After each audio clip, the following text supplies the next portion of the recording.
Good morning, my dear friends. I am Prashant Mavani and I warmly welcome all of you to StudyIQ. I hope you all are doing good. Let's have a positive start. There is no elevator to success. You have to take the stairs. In simple words, there is no substitute of hard work at all. If you want to succeed in life, then you have to take the stairs. You have to take this long cut, if I can say long cut, because this is the shortcut. This is the only shortcut. Hard work is the only shortcut, you can say as well. So with this, dear friends, moving on to our table, let's see what we have got here. We have got many articles, but not all of them are important. Like this one, this lead is particularly talking about this elections that are going to take place in Karnataka, and it is talking about different political parties and things like that. So if you have extra time, you can go through it. Again, this one is interview of a politician. Again, extra time, go through it, or else we have this important articles and you must go through these articles. Now the first one that we are going to take is about this chasing the monsoon. Yesterday we talked about this news item that IMD has said that the monsoon this year is going to be normal. So what are the things that we should keep in our mind, because monsoon is a big thing. This news of monsoon being normal has given this whole environment of cheer can be seen in the market, and the farmers as well. They have taken this news very well. But there are many things that we have to do. We'll go through it. This one is about clamor for death. You know, this rape cases that recently took place in our country, or they are out, or this whole talk around these two rape cases, one from Uttar Pradesh and the other one from Jammu and Kashmir, is out, and basically people are asking for death penalty. So this editorial is talking about why death penalty is not you can say a permanent solution. Then you have this new South Asia. It's talking about South Asia, how important it is, and where India stands at present as far as this South Asia is concerned. We'll go through it. And this one is about non-aligned movement. I'll tell you about non-aligned movement. We'll discuss it as we reach here. So let's move on, dear friends, now. And this is my Facebook page and this is my Twitter handle, on which I will share a link for you guys so you can download the PDF of this lecture. Now today is the last date for you guys to make the most out of this pen drive and tablet courses and discounts that are available on our pen drive and tablet courses. Last day today. If you haven't ordered it, and if you are thinking to order one, then do it as soon as possible, because today is going to be a very busy day for my colleagues out there in office. So just do it as soon as possible. After office hours, I want to be able to help you, or we want to be able to help you with this up to 50% discount that you are getting on our pen drive and tablet courses. Now we're starting with this chasing the monsoon. The forecast has been good. IMD, that is Indian Meteorological Department, has said that monsoon this year is going to be normal. This is a big news, not only for farmers, but it is big news for each and every citizen of our country, because a normal monsoon will ensure that we will have safe drinking water. We will have enough drinking water. We will have enough water for domestic and industrial use and other things. So it's basically a big news for the whole nation. It is important for the policymakers as well. Even the RBI, this Monetary Policy Committee, based on this normal monsoon, the interest rate may come down. And if the monsoon is not good, or if the prediction is that the monsoon is not going to be good, then interest rate can go up as well. So you can imagine this impact of this this news, or this forecast from IMD, that monsoon is going to be normal this year. Now how we calculate, or how do we know that monsoon is going to be normal? You have this 50 years average. 50 years average indicates that the rainfall that we have is 89 centimeter. This is a normal benchmark. So between June to September, the rainfall this year is going to be 97% of this 89 centimeters. So it is going to be a normal rainfall this year. I hope this thing is clear to you now. The other thing is, recently in this latest budget, the government has said that government will give 50% extra, or government has said that 150% will be given as MSP. So how this MSP works is that if your total cost or your input cost, let's say your final product is ready, your crop is ready, and for 1 kilo you have spent 100 rupees per kilo, then you will get as minimum support price 150 rupees. So 50% on top of what you have spent so far. This is what government is planning to do. Now the big problem with this thing is that this thing is pushing too much of this rice and wheat. And too much of rice and wheat, when we have this normal monsoon, means government has basically covered each and every single crop under this this MSP. As per the budget speech, it will the finance minister has said that this MSP of 150% will be applicable to all crops. So that was a big news at that point of time. But again, remember that farmers will be going ahead with this rice and wheat, more rice and more wheat, and this is not going to be healthy for us, because too much of rice and too much of wheat will flood the market with these two crops, and the prices of this thing will come down, and this will result in loss for the government as well. It won't be beneficial for our economy and for our market and for our farmers. The thing is, what government should do is government should come out with some constructive advice to our farmers on ideal cropping mix. We need a mixed cropping. The problem with our country is that many of the farmers, they don't basically diversify. They are risk averse, many of them, and because of this thing they face huge losses. If they go for, or if they switch over to other particular crop that is in demand in international market or domestic market, based on the quality of their soil, based on the demand and all these things, and of course government can play a sort of important role here, and if this thing is done, then we will have a more promising result out of this normal monsoon. The other thing is IMD is going to come out with this fine-grained forecast. That basically means a specific area forecast for different region, and this is very important. The best example that I can give you is of the city of Mumbai. Last year in 2017, we know this city of Mumbai faced huge floodings, isn't it? Urban floods, that's what we call them. And at that point of time, many editorials and articles were written on this thing, and the most creative point that I found in last year's editorials and articles is this thing that there should be a day-to-day forecast, particularly on this monsoon season, so that city urban administration can plan ahead. They can issue these warnings if there is going to be a cloud burst, just like what Mumbai saw last year in 2017. Then people can do whatever they can from their home rather than going out for work, and this will save many lives. This will save huge amount of energy as well as money and human time. So this is something that is required, and this fine-grained forecast is going to be beneficial for the farmers as well. They can observe this day-to-day or weekly forecast, and based on that they can plan ahead. Government has also in fact started this master plan for artificial recharge of groundwater. What we need more ponds, and this is the right time that we create this space for ponds. We need more of this reservoirs, or you can say this talabs that we call, right? We need more of them.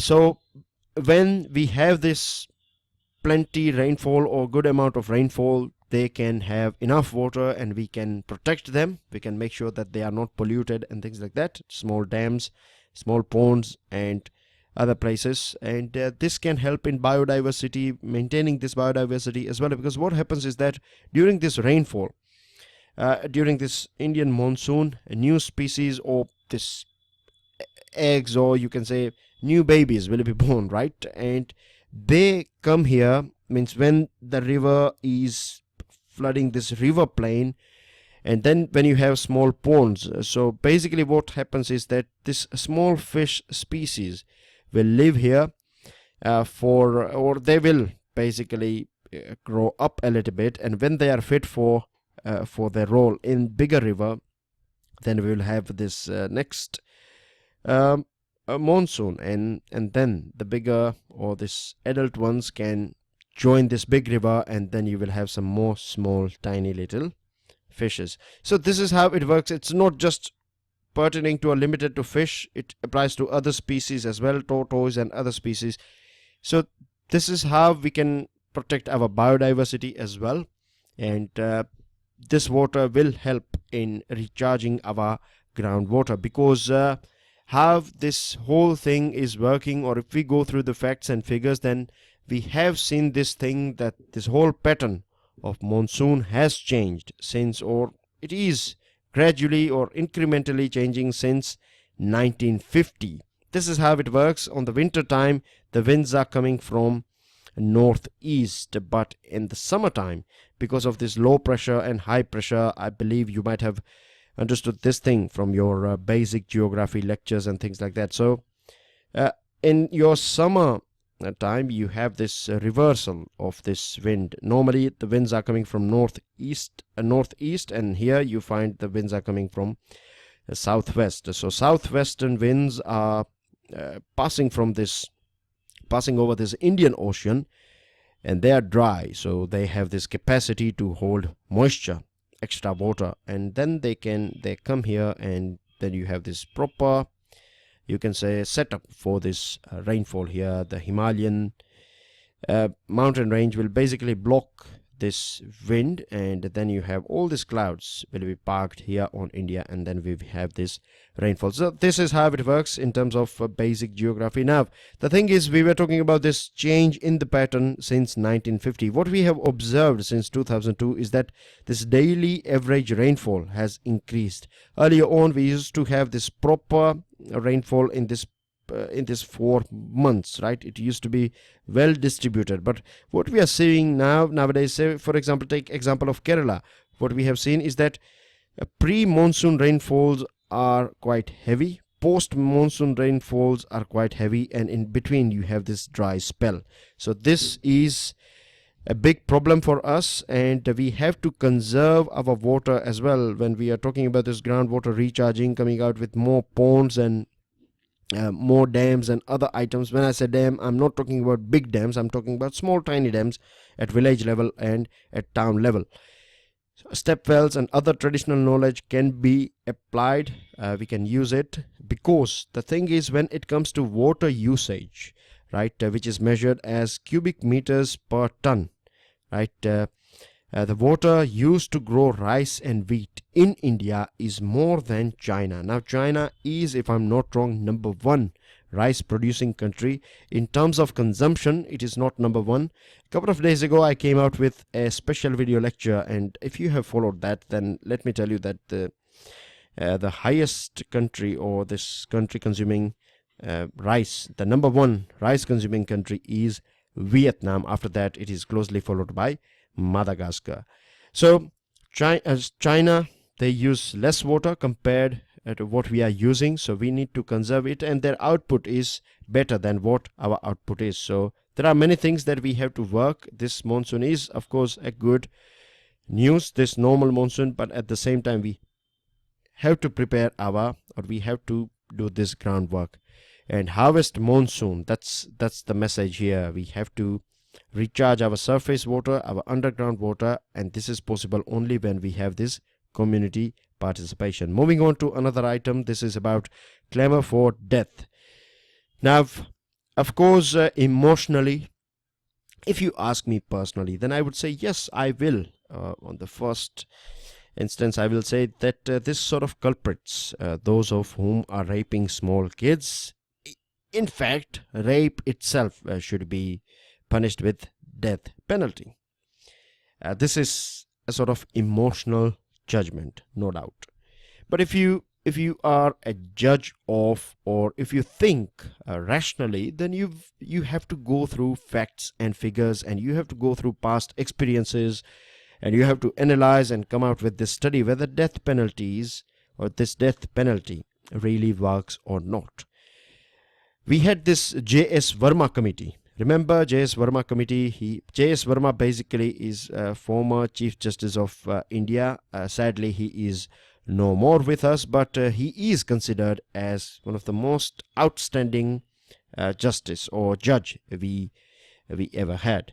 So Justice Verma committee was assigned this duty to come out or to amend this criminal law, and they amended, the government of India amended this criminal law act back in 2013, and this whole thing started after this horrific rape case of Nirbhaya. And I'm sure at that point of time most of Indians would have asked for this death penalty for these culprits, and they deserve death penalty as well. But sadly, death penalty is not something that has stopped people from committing this sort of heinous crimes.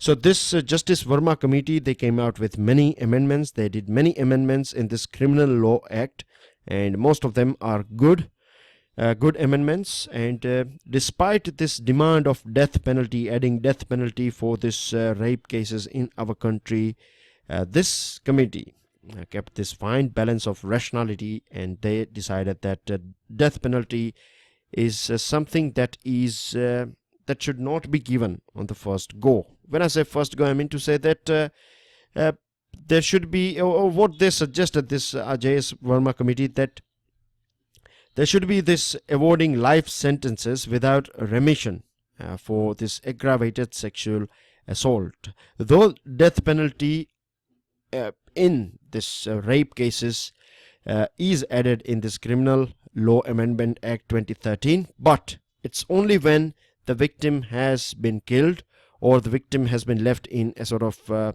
vegetative state, or if an offender is a repeat or a serial rapist, then of course death penalty is or there is a clause of death penalty under this Criminal Law Act of 2013. But the thing is, death penalties, if you go through the figures, and not only in our country, if you go through the figures around the world, USA, China, these are the countries, they are giving this death penalty, or they have this clause for death penalty, and they have high numbers of death penalties. Even in Saudi Arabia, for carrying drugs or supplying drugs and other things, you have death penalty, right? They will chop off your head. But then as well, you see people, right, carrying or driving this whole, there are these smugglers and this drug peddlers. They will take this risk of death as well to supply drugs in the society. So death penalty is not a deterrent. Many studies have proved this thing. Instead, you have this lengthy prison sentences that they have worked very well. It's not about vengeance. One more thing that we have to keep this in mind, and I can understand, I'm saying it responsibly, that it's easy to say, but it's very difficult to do when we say that we should not think about vengeance. I do understand this emotional call. If something, God forbid, happens with someone whom we know, or someone who is dear to us, then the first emotion that we will have would be to kill that person, or it would be vengeance. But this recent case of this riots that took place in our country, and there was an editorial, and we talked about it, that there was a Muslim man, I think he was Qazi or something, I can't remember exactly his designation, but his son was killed in this riot. And he said that if you really respect my son, or if you really want to do something about this death, then please don't do anything. Just give up violence. I don't want someone else to lose their son or daughter in this violence. And these are the people. Recently there was a case in America as well.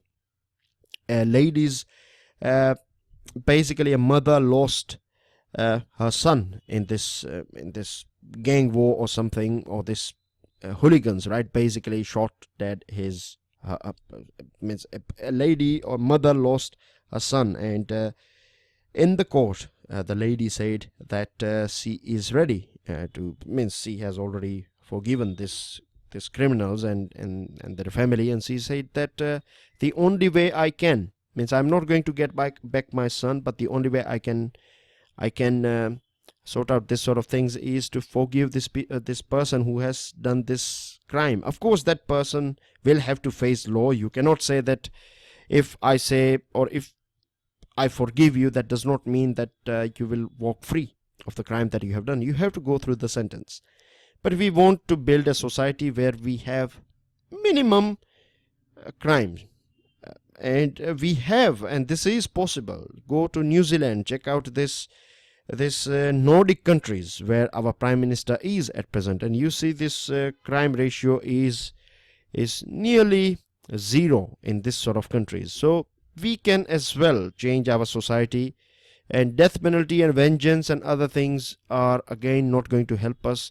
There's lengthy prison sentences, and in prison as well, all efforts should be taken so that they change, but it's nearly impossible at present, because we know in our Indian jails hardly you find this sort of facilities or this sort of training, or you can say, this re-engineering of criminals. Rather than that, they become bigger criminals when they go to jail. So we have to work on this aspect as well.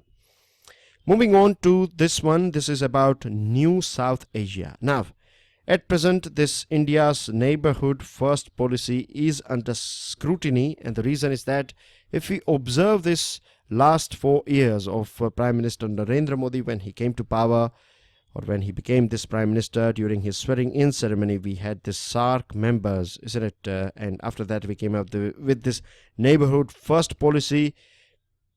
We have said this thing many a times, that the first or top priority of India is our neighbors.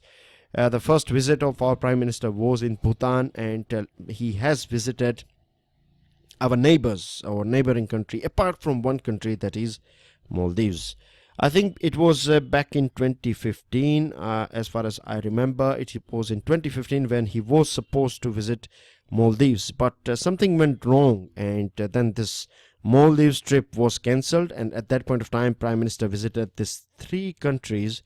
One is Sri Lanka, then he visited Seychelles, and it was Mauritius, if I'm not wrong.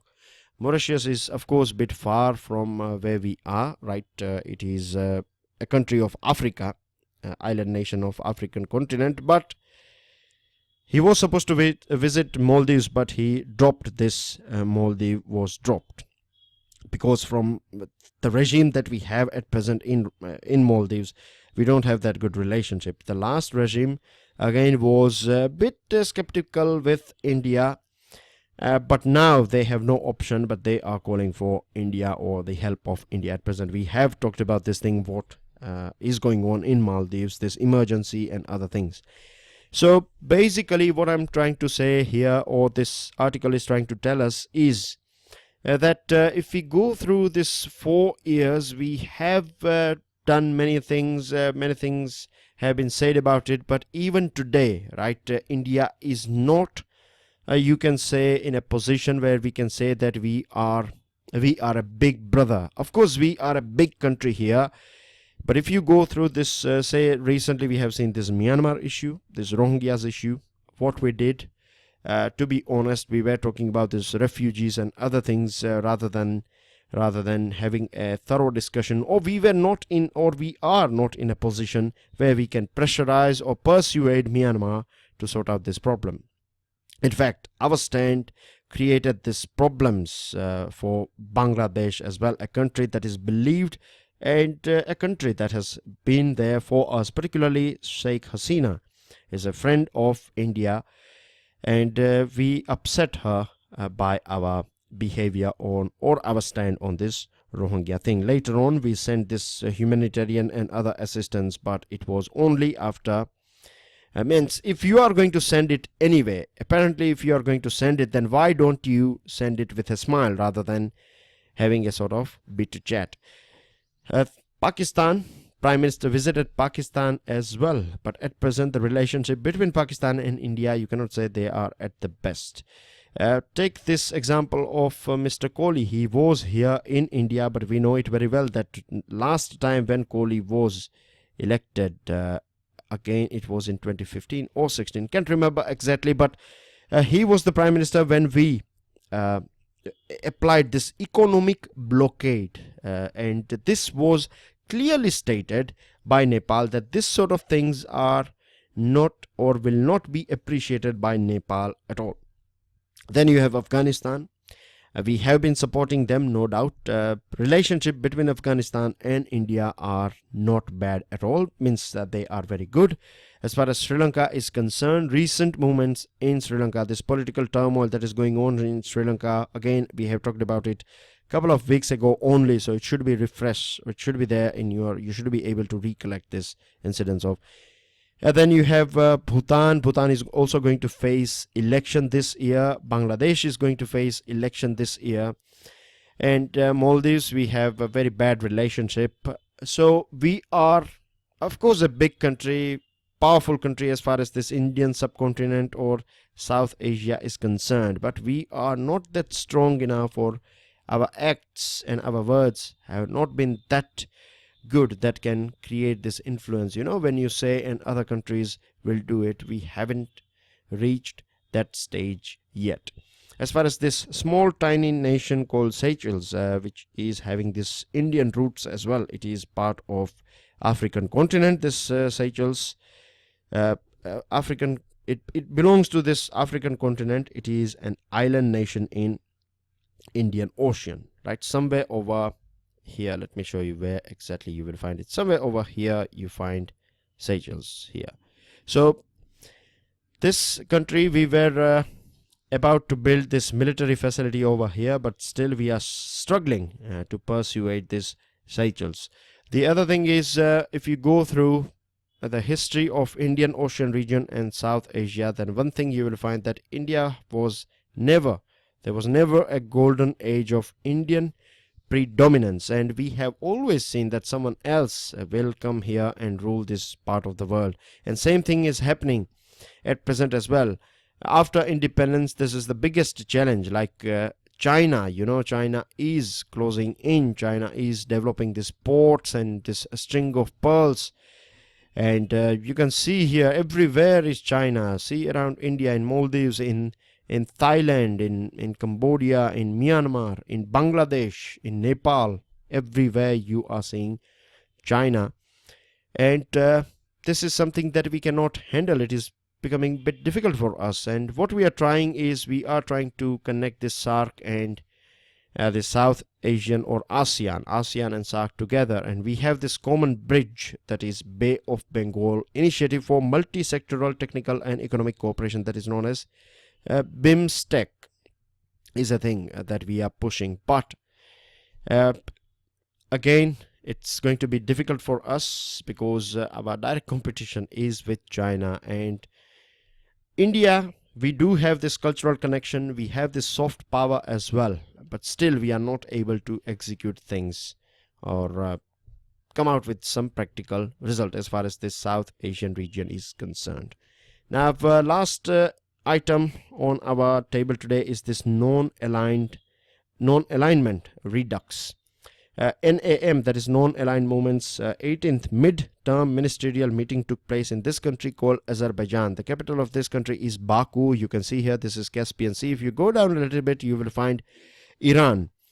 And you have this Caucasus mountains here in this Azerbaijan country, famous for oil. They find oil, you have oil in this Caspian Sea. And one more thing, we have this cultural connect with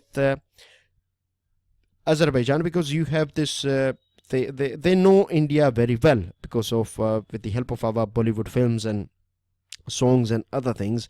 They love our food, they love our culture and things like that. So we have this connection with Azerbaijan country. Now, we are not here to discuss Azerbaijan. This is just a small highlight for you guys, just in case if you find a question.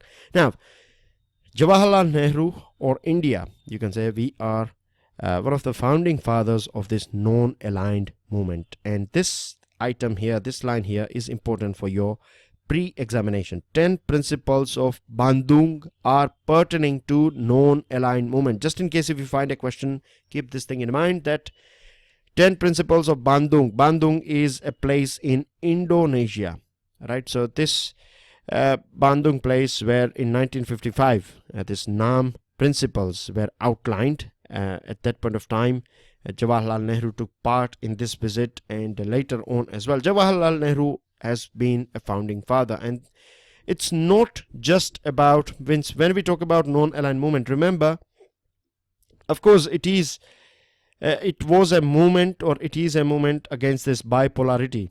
We used to have this USA and USSR. These two different teams were there, and either you are in USA camp or either you are in USSR's camp. But at that point of time, this non-aligned movement was started, and it was basically that we are with no one at all. And it's not just limited to this Cold War. It's also against this anti-colonialism. It is against this anti-imperialism and anti-racism as well. So keep this thing in mind. And today again we are seeing this Cold War era. This Russia and Western world, they are against each other. Many times it is said that this is at the start of new Cold War era. So non-aligned movement becomes very important in today's world. Now questions are being asked about India's credentials, whether we are part of this NAM or whether we are not, because of this quadrilateral security dialogue where we are part of this 4 countries group. You have USA, Japan, Australia and India. But the thing is, we have to explain this thing. We have to teach other members. We have to make sure that they remember this thing, that it's not just about bipolarity. It's not about whether you are in USA's camp or Russian camp. It is about anti-colonialism, it is about anti-imperialism and anti-racism as well. So NAM is not limited. And in future, we can have, this NAM is going on. It's not been that successful, but now we can turn the tables and we can make it a bit successful movement.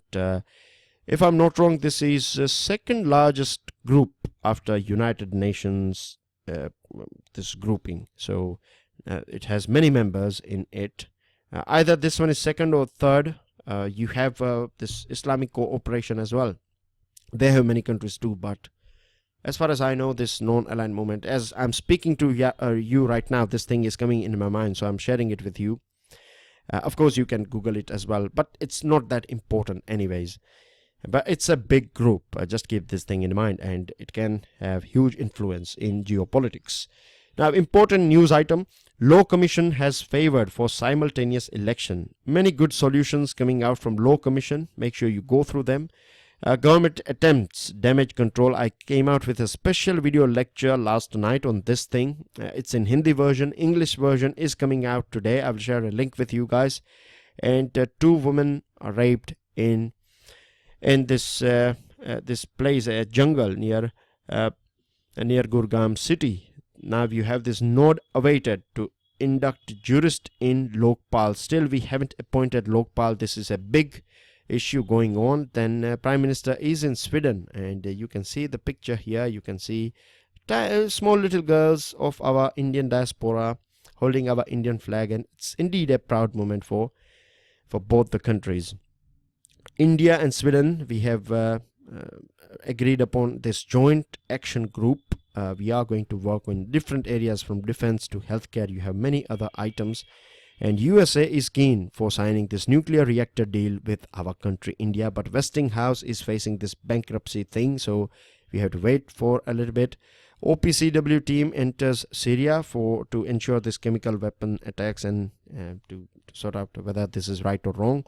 China and Japan together are going to work for fighting this USA's tariff hike. And India's IMF, International Monetary Fund, in its latest World Economic Outlook. Remember this type of items you find as your MCQs. So World Economic Output is released by International Monetary Fund, and things are going to be good for India. These are your answers. These are your new questions. That's everything in today's discussion. I'll see you all soon. Don't forget to give us your like if you have learned something out of today's discussion. Thank you very much for listening me.